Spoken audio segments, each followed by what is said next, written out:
So be sure guys to watch until the end of this video kasi at the middle or at the end of this video, meron po tayong gagawin na giveaway na mamimigay po tayo ng isang Miss Erin's Bentonite Clay para po sa isang lucky winner natin. Hey Bird fam! Welcome back to my channel again. But if it's your first time to come here on this channel, I encourage you to click the subscribe button down below.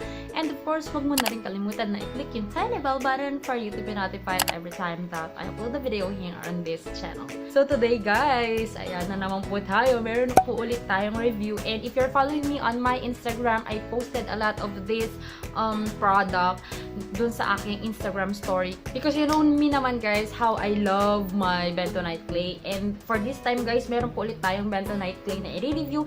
And this one guys is the Miss Erin's Indian Mineral Clay Bentonite Clay na pure po talaga siya na Bentonite Clay. So if you're excited to know my thoughts about this product, please keep on watching. So hindi naman lingid sa ating kaalaman guys na nag-trending po talaga yung Bentonite Clay. Ang dami po talagang lumabas ng mga Bentonite Clays. And if you're here on my channel, before pa, noon pa hindi pa masyadong nag-trending, may nagamit na din ako na Bentonite Clay na yung hindi siya premix, and then after that meron din po akong nagamit na Bentonite Clay na premix na siya or prepared na siya, ready to use. But this time guys, yung i-review ko naman siya is this one. This is the Miss Erin's na Bentonite Clay guys, and this one hindi pa siya premix. So, ito yung mga titimplahin pa natin bago natin siya gamitin. According to my research and to my experience guys, ayan, effective talaga ang Bentonite Clay para sa mga pimple-prone skin, mga oily skin, sa mga acne-prone skin, ayan, kung ano pang gusto mong itawag sa skin mo na puro may pimple, ayan guys. So, if you've been here on my channel, I am always looking to more products na makakatulong para sa aking pimple-prone skin, and as of now guys, meron po ulit tayong mga pimples na nangyayari dyan. So, thankful ako guys kasi meron tong Bentonite Clay na ginagamit ko para po sa mga pimples natin ngayon. So, bago ko simulan yung review ko guys, or bago ko sabihin sa inyo mga pros and cons ng product na ito, diretso muna po tayo kung paano siya timplahin or paano siya gamitin. And of course, sa pag-a-apply na rin ng product. So, yung Miss Erin's Bentonite Clay guys is meron na siyang free na isang bowl tsaka yung applicator niya or yung spatula. So, ito yung gagamitin natin guys na paglalagyan ng ating mixture of the Bentonite Clay. I'm so happy for that guys kasi hindi ko na kailangan pa na gumawa ng paraan o maghanap pa ng iba pang lagayan. Kasi guys, hindi pwedeng ilagay yung Bentonite Clay sa metal spoon or sa metal na bowl. So, maganda siya na meron na siyang applicator tsaka meron na rin siyang bowl na ganito. So, hindi ka na mag-DIY o hindi ka na mamomroblema pa kung saan mo ilalagay. So, what I usually do is I get the Bentonite Clay and of course, a measuring spoon. Ayan.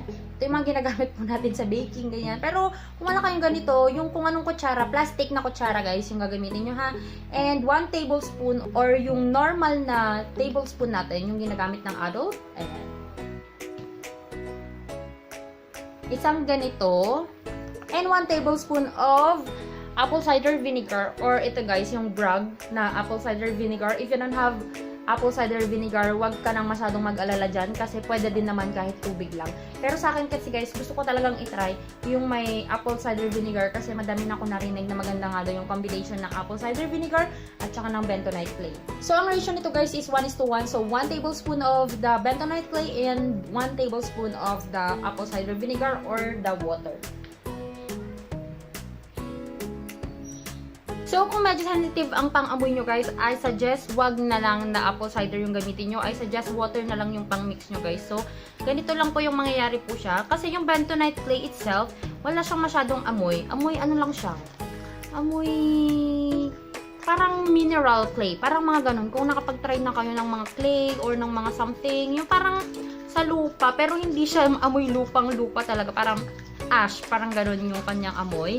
So, ganito po siya kapag na-mix na siya. Ayan. Sobrang creamy guys. Parang alam mo yung mga sundae ice cream, mga ganyan. Ganyan. Kasi sobrang fine talaga guys ng kanyang ash or ng ash to yung pinagtatawag ko dito. Kasi yung clay niya guys, sobrang fine yung pagkakamil niya or yung pagkakagiling nila sa kanya. Wala kang mafe-feel na buo-buo or wala kang mafe-feel na ay lupa talaga to. Walang ganun guys. Hindi mo na maiisip na na clay itong ginagamit mo, once na naging ganyan na siya, parang feeling mo nag-a-apply ka ng ice cream sa mukha. Ganun yung feeling, guys. Now, I will show you guys kung paano ko naman siya ina-apply sa aking mukha.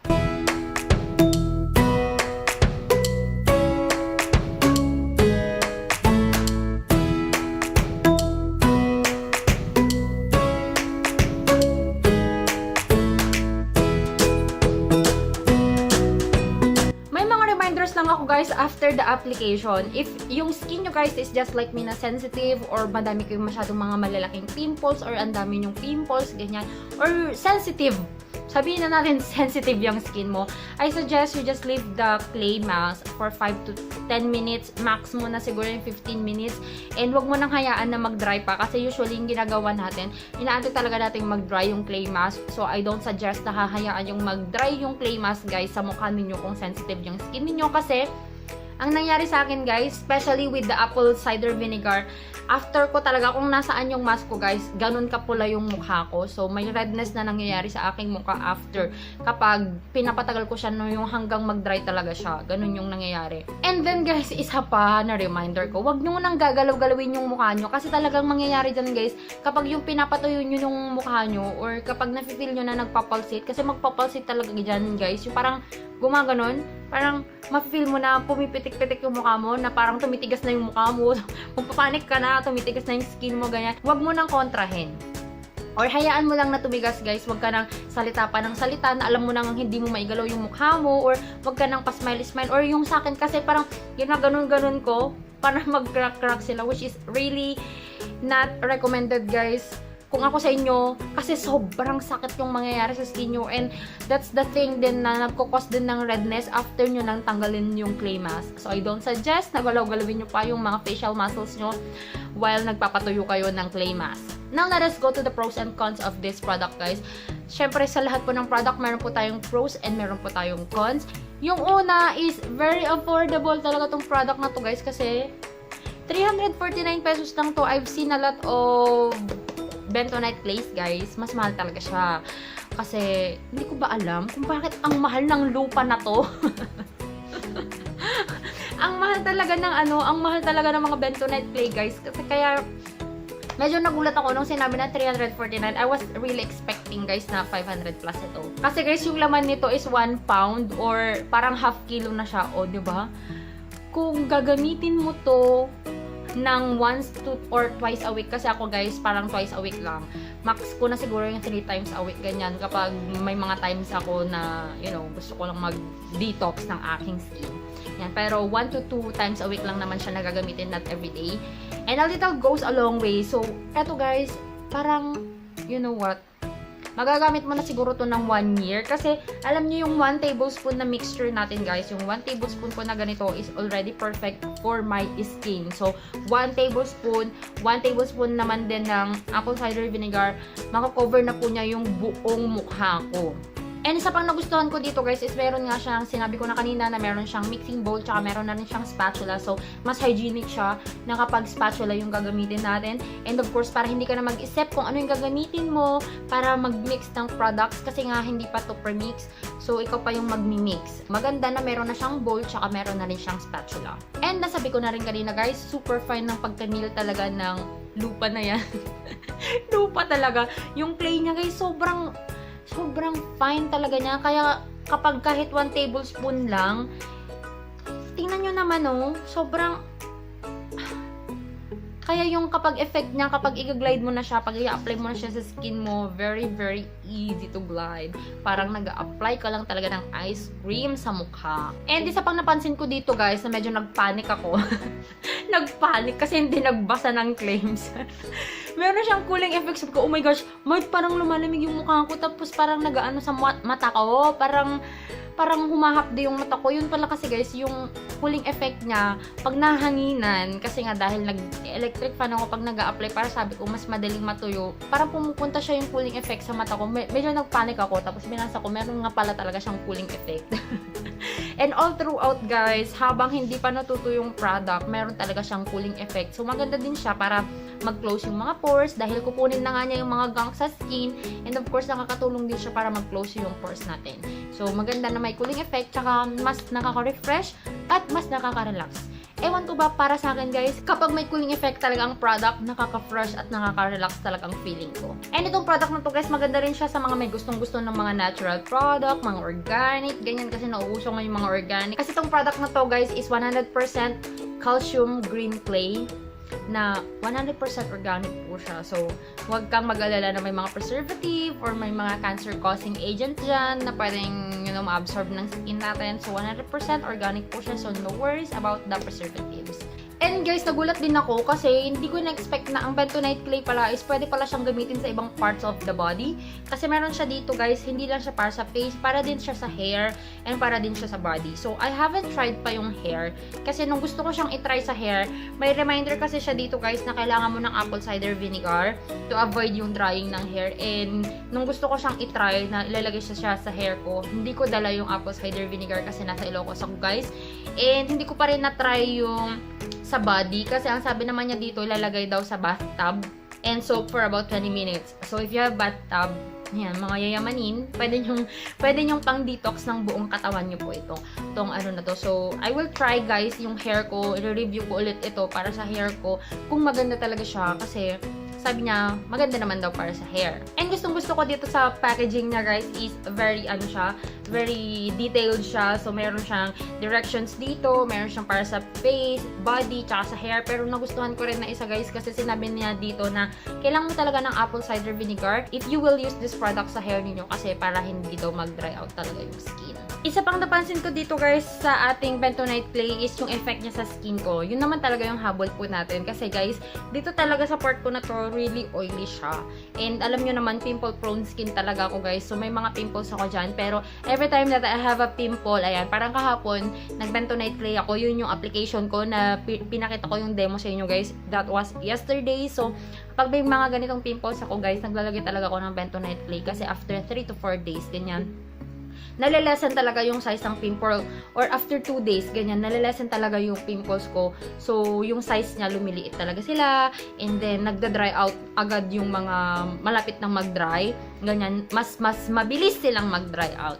So, yun guys, and nalilesen din yung pagka-oily ng skin.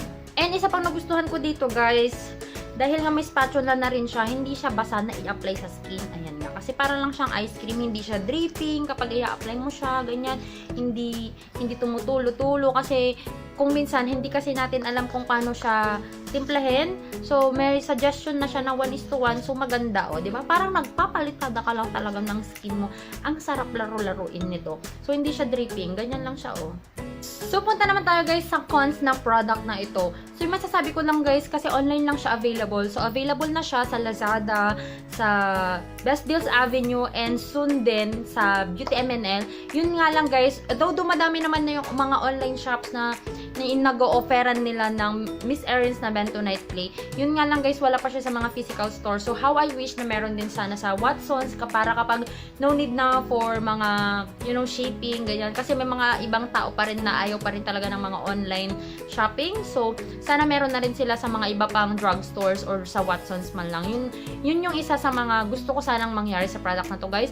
And then, sana meron silang smaller size nito guys para, if you're traveling, like for example, if you will spend 1 week sa isang lugar and gusto mo na hindi mo pa rin maiiwan yung skincare mo, and napakahirap naman guys na dalhin mo yan, yung malaking yan, para hindi ka na magsasalin-salin, yan, sana may travel size na rin sila, or yung, maliit lang na tub na ganyan. How I wish, meron po silang ganon. Yung isa pa guys na napansin ko kasi na medyo downside niya, kung kagaya ko kayo na tamarin, ayan, ayaw nyo nang magtimpla-timpla, ayaw nyo nang maghugas ng madami pang, like for example, I still need to wash yung mga measuring spoons ko, kailangan ko pang ilabas yung apple cider vinegar, or kailangan ko pang pumunta sa kitchen para mag-mix lang. Ayan, yun yung isang downside niya kasi hindi siya pre-mix. Pero yun nga lang kasi guys, eto naman, mas nakakatipid ka dahil hindi pa siya pre-mix.